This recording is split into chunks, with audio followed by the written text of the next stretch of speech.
Mga kaibigan, sinayang po ng tatlong mamabatas ang pagkakataon na ipagtanggol nila ang kanilang sarili.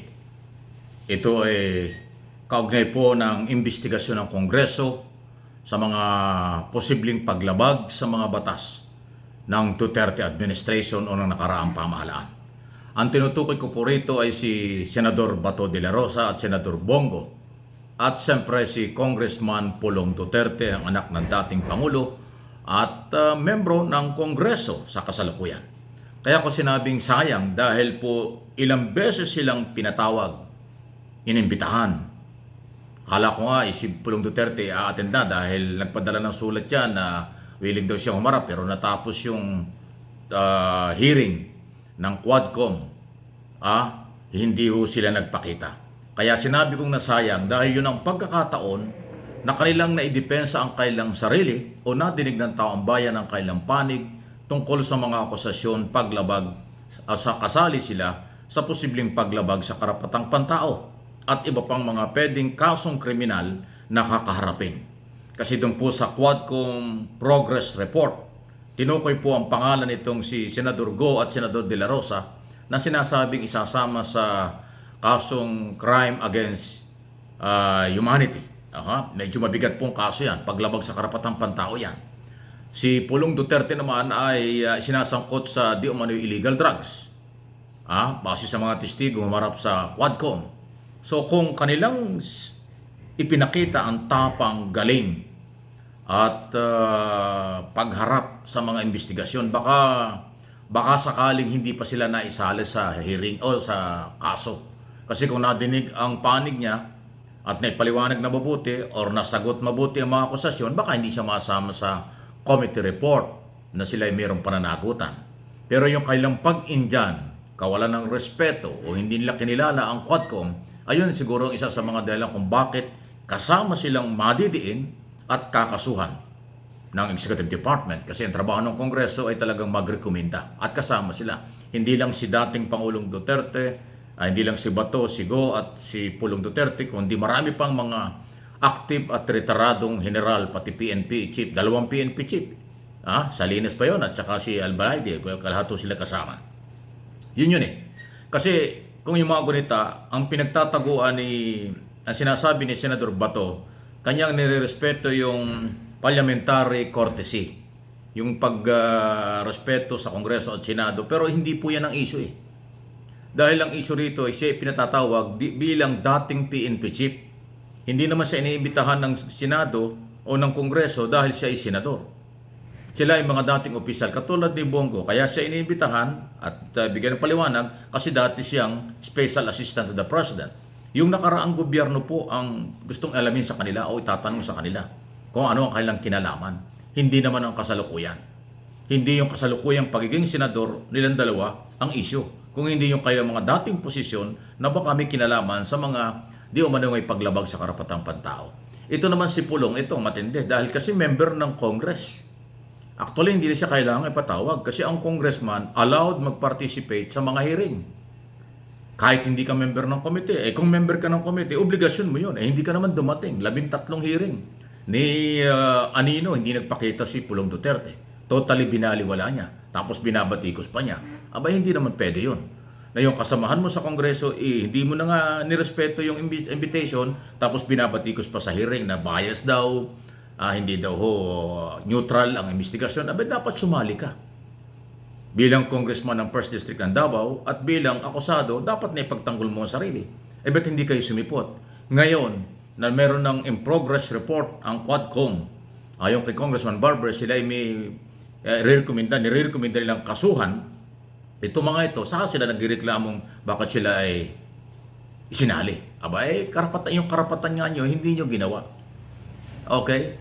Hindi naman maghihintay habang buhay ang Kongreso para sa inyo.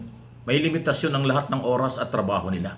Dahil patapos na ang taon, recess na, Christmas vacation na ang Congress, natural.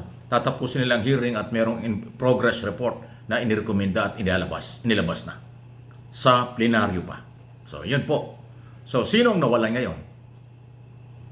Silang tatlo na mga mambabatas. Kasi yung power nila, yung kailang authority, karapatan, hindi nila ginamit.